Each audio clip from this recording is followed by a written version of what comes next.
Chennai கொளப்பாக்கத்தில் 800 kilo சிறுதானியங்களை கொண்டு பிரதமர் மோடியின் உருவத்தை 12 மணி நேரத்தில் வரைந்து 8ஆம் வகுப்பு மாணவி உலக சாதனை படைத்துள்ளார். ஓவிய கலை மீது ஆர்வம் கொண்ட மாணவி செப்டம்பர் 17ஆம் தேதி பிரதமர் மோடியின் பிறந்தநாள் வருவதை ஒட்டி இந்த ஓவியத்தை வரைந்தார். என்னோட பேர் பிரஸ்லி. நான் 8th ஸ்டாண்டர்ட் வேலம்மாள் போதி கேம்பஸ் கொளப்பாக்கம்ல படிக்கிறேன்.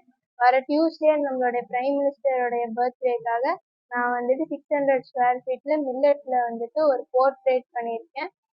இது யுனிகோ வேர்ல்ட் ரெக்கார்ட்ல வரும்.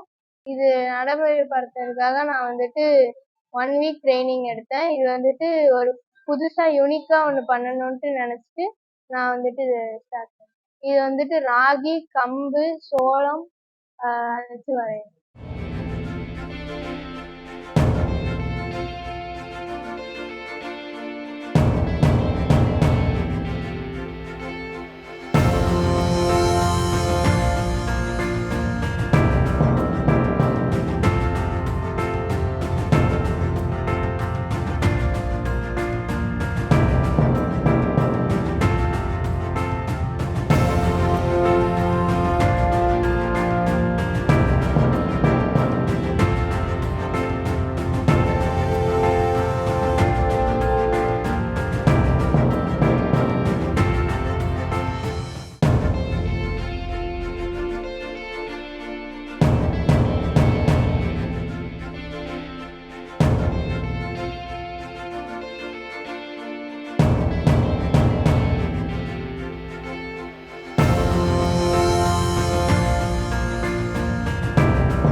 செய்திகளை உடனுக்குடனும் துல்லியமாகவும் தெரிந்து கொள்ள சப்ஸ்கிரைப் பண்ணுங்க.